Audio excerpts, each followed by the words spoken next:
एक समय था जब इंडिया की पॉलिटिक्स में नरेंद्र मोदी सिर्फ प्रधानमंत्री नहीं थे, वो तो पूरा all in one combo pack बन चुके थे। मतलब अगर उस समय किसी से पूछ लो कि देश कौन चला रहा है, तो लोग बोलते थे देश भी वही चला रहे हैं, व्हाट्सएप यूनिवर्सिटी भी वही चला रहे हैं और शायद मौसम भी वही कंट्रोल कर रहे हैं। सच बताऊं तो 2019 के आसपास ऐसा माहौल बन गया था कि मोदी जी सिर्फ नेता नहीं रह गए थे, लोगों के लिए कुछ कुछ फैमिली मेंबर प्लस मोटिवेशनल गुरु प्लस सुपर हीरो टाइप बन गए थे। कोई उन्हें देश का चौकीदार कह रहा था, कोई भगवान बता रहा था और कुछ लोग तो ऐसे डिफेंड करते थे जैसे मोदी जी उनके घर के वाईफाई हो, बिना उनके इंटरनेट ही नहीं चलेगा। अब जरा उस टाइमलाइन को समझते हैं। साल 2019 लोकसभा चुनाव, बीजेपी को 303 सीटें मिलती हैं और ये कोई छोटी मोटी जीत नहीं थी। ये ऐसी जीत थी जैसे क्रिकेट में कोई टीम 350 रन बना दे और सामने वाली टीम 100 पर ही ऑल आउट हो जाए। पूरे देश में एक ही नारा चल रहा था, मोदी है तो मुमकिन है। गांव हो, शहर हो या व्हाट्सएप ग्रुप, हर जगह एक ही चर्चा, मोदी। और मजेदार बात यह थी कि उस समय बीजेपी की जीत सिर्फ पार्टी की नहीं थी, ये लगभग मोदी ब्रांड की जीत बन गई थी। बीजेपी के कई नेता थे लेकिन लोगों को लगता था कि असली कप्तान तो मोदी ही हैं, बाकी सब टीम में प्लेयर हैं। फिर आया एक ऐसा फैसला जिसने मोदी सरकार की लोकप्रियता को और ऊपर पहुंचा दिया। 5 अगस्त 2019 आर्टिकल 370 हटाना। Article 370 of the constitution of India Kashmir में पहले अलग झंडा, अलग नियम, अलग स्टेटस जैसी चीजें थी, लेकिन जब 370 हटाया गया तो बीजेपी सपोर्टर्स ने इसे एक ऐतिहासिक फैसला बताया। उस समय सोशल मीडिया का माहौल देखो तो लगता था जैसे पूरा देश एक साथ कह रहा हो, भाई ये तो बहुत बड़ा काम हो गया। और इस फैसले के बाद एक और स्टार नेता उभर कर सामने आए, अमित शाह। अमित शाह ने संसद में जो स्पीच दी वो इतनी वायरल हुई कि लोग क्लिप्स को बार बार शेयर कर रहे थे। उनका एक एग्रेसिव अंदाज था और लोगों को वो पसंद भी आ रहा था। कई लोग कहने लगे अगर मोदी कप्तान है तो अमित शाह टीम के सबसे खतरनाक फिनिशर हैं। उस समय हालत यह थी कि बीजेपी के सिर्फ मोदी ही नहीं बल्कि दूसरे नेता भी अचानक सुपरस्टार बनने लगे थे। इसी दौरान एक और नाम तेजी से चमकने लगा, नितिन गडकरी। गडकरी जी को लोग डेवलपमेंट मशीन बोलने लगे थे। हर जगह रोड, हाईवे, ब्रिज और स्पीच में बड़े बड़े वादे। वो कहते थे इंडिया में अमेरिका जैसी सड़कें बनेंगी। और मजेदार बात यह थी कि उनकी तारीफ सिर्फ बीजेपी वाले नहीं कर रहे थे, ऑपोजिशन वाले भी कर रहे थे। कई इंटरव्यू में लोग कहते थे अगर बीजेपी में कोई काम करने वाला मंत्री है तो वो गडकरी हैं। इतना ही नहीं, गडकरी जी ने एक बार मजाक मजाक में एक कहानी सुनाई। दुबई के प्रिंस ने मोदी जी को कहा कि हमारे लिए एक एहसान कर दो। बोले आपको क्या चाहिए? तो बोले 6 महीने के लिए नितिन गडकरी को दुबई के लिए एक्सपोर्ट कर दो। अब ये सच था या मजाक, ये अलग बात है, लेकिन इस कहानी ने गडकरी की इमेज को और बड़ा बना दिया। अब सोचिए, एक तरफ मोदी, दूसरी तरफ अमित शाह और तीसरी तरफ नितिन गडकरी। तीनों की लोकप्रियता बढ़ती जा रही थी और कहानी यहीं खत्म नहीं होती, क्योंकि कुछ ही साल बाद एक और नेता अचानक इंटरनेट पर सुपरस्टार बनने वाले थे, सुब्रमण्यम जयशंकर। साल था 2022। उस समय दुनिया में एक बड़ा जियोपॉलिटिकल ड्रामा चल रहा था, रशिया यूक्रेन वॉर। पूरी दुनिया 2 हिस्सों में बटी हुई थी। एक तरफ पश्चिमी देश यूरोप और अमेरिका जो रूस की आलोचना कर रहे थे, दूसरी तरफ कुछ देश ऐसे थे जो न्यूट्रल रहना चाहते थे। इंडिया भी उसी कैटेगरी में था। लेकिन यहीं से एक प्रेस कॉन्फ्रेंस में ऐसा मोमेंट आया जिसने इंटरनेट को हिला दिया। एक यूरोपियन पत्रकार ने जयशंकर से सवाल पूछा, जब आपको चीन के खिलाफ सपोर्ट चाहिए होता है तो आप दुनिया से मदद चाहते हो, लेकिन रूस यूक्रेन युद्ध में आप रूस की खुलकर आलोचना नहीं कर रहे, फिर बाकी देश भारत की मदद क्यों करेंगे? अब आमतौर पर ऐसे सवालों पर नेता थोड़ा घुमा फिरा कर जवाब देते हैं, लेकिन जयशंकर का स्टाइल थोड़ा अलग था। उन्होंने शांत चेहरे के साथ एक लाइन बोली जो बाद में मीम बन गई। Europe has to grow out of the mindset that Europe's problems are the world's problems, but the world's problems are not Europe's problems. फिर क्या था, सोशल मीडिया पर वो क्लिप ऐसे वायरल हुई जैसे कोई बॉलीवुड का डायलॉग हो। लोग कमेंट करने लगे, भाई ये तो सीधा माइक ड्रॉप मोमेंट था। कुछ लोग तो मजाक में कहने लगे, जयशंकर जब इंटरव्यू देने जाते हैं तो पत्रकार सवाल पूछने से पहले गूगल कर लेते होंगे कि कहीं हमें ही ना सुनना पड़ जाए। असल में उस वक्त भारत की विदेश नीति बहुत बैलेंस्ड थी। इंडिया रूस से भी रिश्ते रख रहा था और पश्चिमी देशों से भी, और जयशंकर का काम था इस बैलेंस को स्मार्ट तरीके से दुनिया के सामने पेश करना। और उन्होंने ये इतनी कॉन्फिडेंस के साथ किया कि लोग उनकी पर्सनालिटी के फैन हो गए। उनका काला चश्मा, शांत अंदाज और तगड़े जवाब सब मिलकर एक अलग ही इमेज बना रहे थे। यूट्यूब पर उनकी स्पीच के वीडियो लाखों व्यू लेने लगे। इंस्टाग्राम रील्स में लोग उनके क्लिप्स डालकर कैप्शन लिखते थे, When India finally replies back। यानी स्थिति यह हो गई थी कि बीजेपी के टॉप लीडर्स सिर्फ पॉलिटिशियन नहीं रहे, वो इंटरनेट स्टार बन चुके थे। सोचिए उस समय की तस्वीर, मोदी बराबर सबसे लोकप्रिय प्रधानमंत्री, अमित शाह बराबर सबसे powerful home minister, Nitin Gadkari बराबर डेवलपमेंट वाले मंत्री, जयशंकर बराबर इंटरनेशनल लेवल के डिप्लोमेसी स्टार।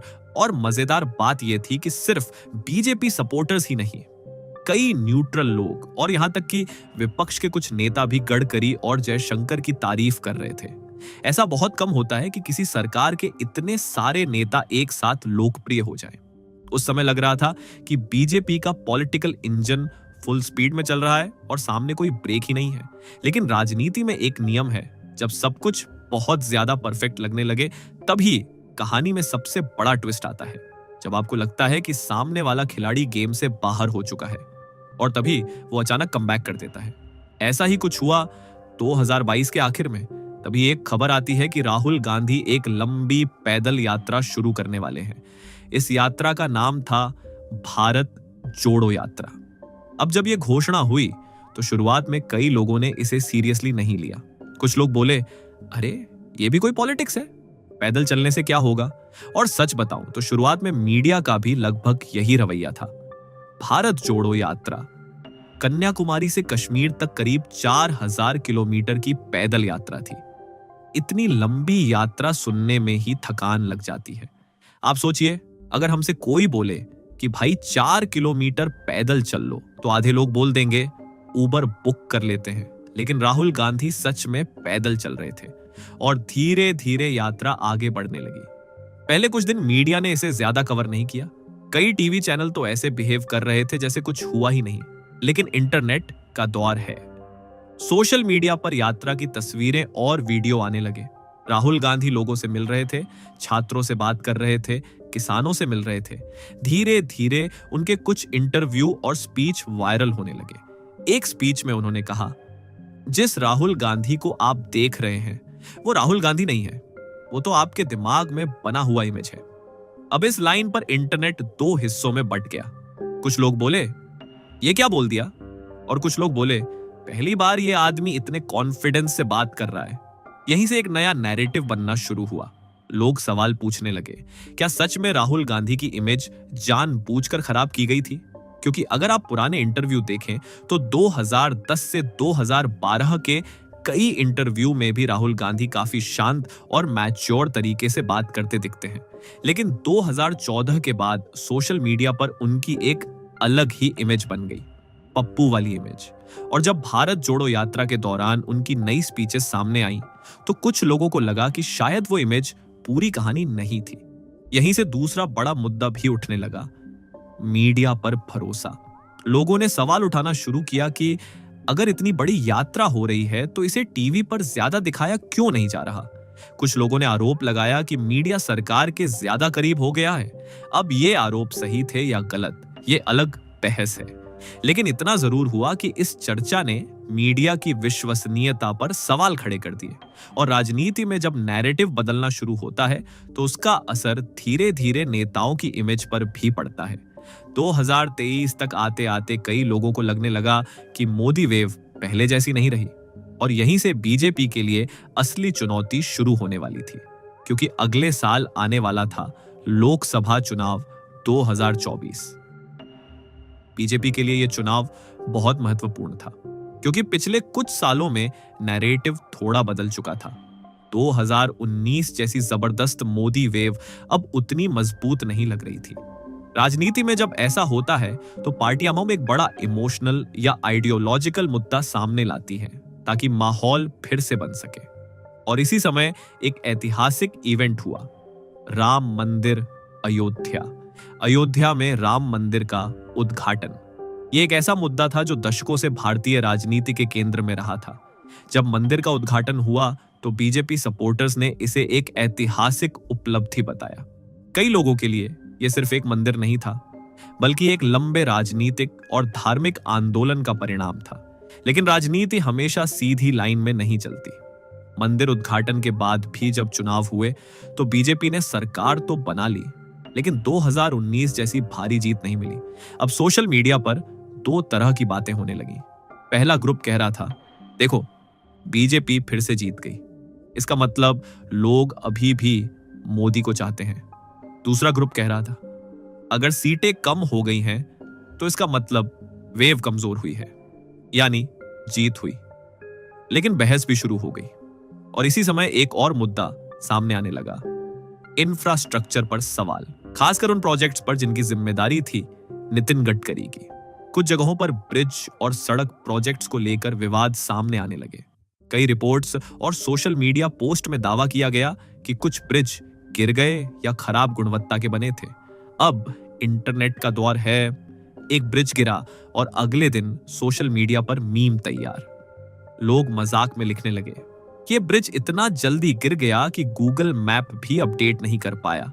हालांकि सरकार और अधिकारियों की तरफ से कई मामलों में जांच और अलग अलग स्पष्टीकरण दिए गए, लेकिन जनता के बीच एक सवाल जरूर उठने लगा, अगर इतने बड़े बड़े वादे हुए थे तो क्या जमीन पर सब कुछ उतना ही परफेक्ट है? और यहीं से नितिन गडकरी की इमेज पर भी थोड़ी आलोचना शुरू होने लगी। लेकिन कहानी यहीं नहीं रुकी।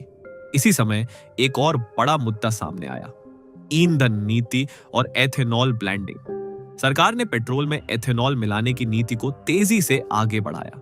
इस नीति का उद्देश्य था तेल आयात कम करना और किसानों को फायदा पहुंचाना। लेकिन सोशल मीडिया पर फिर बहस शुरू हो गई।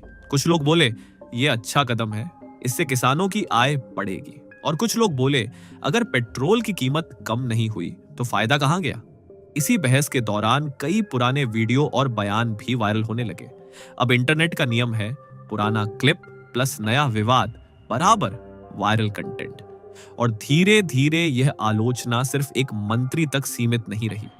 लोग सरकार के कई फैसलों पर सवाल उठाने लगे और यहीं से बीजेपी के टॉप लीडर्स की लोकप्रियता में पहली बार स्पष्ट गिरावट दिखाई देने लगी।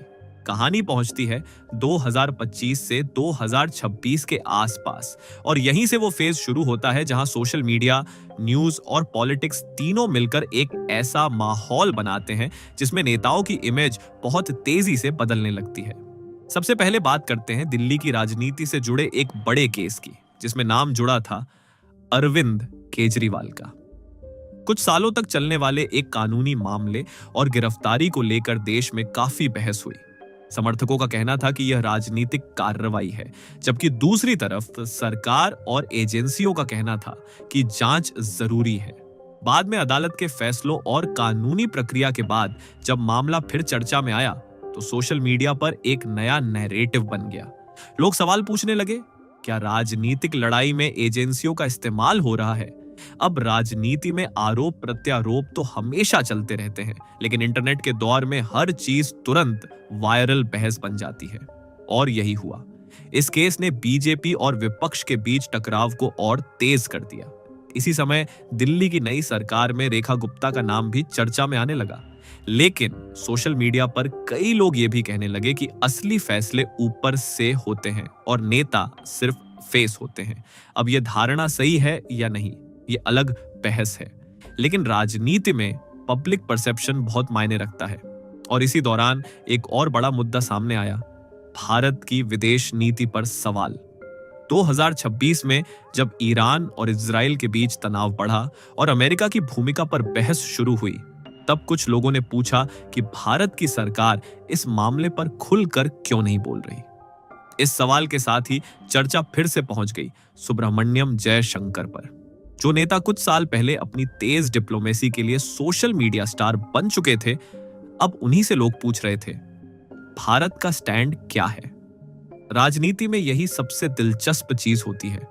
एक ही नेता एक समय पर हीरो भी हो सकता है और दूसरे समय पर आलोचना का केंद्र भी। धीरे धीरे लोगों को लगने लगा कि जिन नेताओं को 5 साल पहले बहुत ज्यादा पसंद किया जा रहा था, नरेंद्र मोदी, अमित शाह, नितिन गडकरी, सुब्रह्मण्यम जयशंकर, अब उन्हीं नेताओं पर ज्यादा सवाल उठने लगे हैं। और यही लोकतंत्र की खासियत भी है, क्योंकि लोकतंत्र में कोई नेता हमेशा के लिए हीरो नहीं रहता।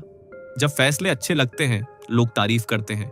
जब फैसले विवादित लगते हैं, लोग सवाल पूछते हैं। यानी राजनीति कुछ कुछ यूट्यूब एल्गोरिदम जैसी है।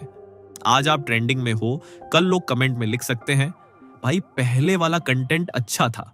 इस पूरे दौर की सबसे बड़ी सीख यही है कि राजनीति में पॉपुलैरिटी बहुत तेजी से बनती भी है और गिरती भी है। चलते चलते बस इतना ही कहूंगा, राजनीति में कोई भी नेता हमेशा ऊपर नहीं रहता और कोई हमेशा नीचे भी नहीं रहता। जनता ही असली ताकत होती है, वही तय करती है किसे ऊपर उठाना है और किससे सवाल पूछने हैं। अब आप बताइए, क्या सच में बीजेपी के टॉप लीडर्स का डाउनफॉल हो रहा है या ये सिर्फ एक पॉलिटिकल फेज है? अपनी राय कमेंट में जरूर लिखिए। अगर वीडियो पसंद आई हो तो लाइक एंड चैनल को सब्सक्राइब जरूर करिए। मिलते हैं अगली वीडियो में, तब तक के लिए धन्यवाद।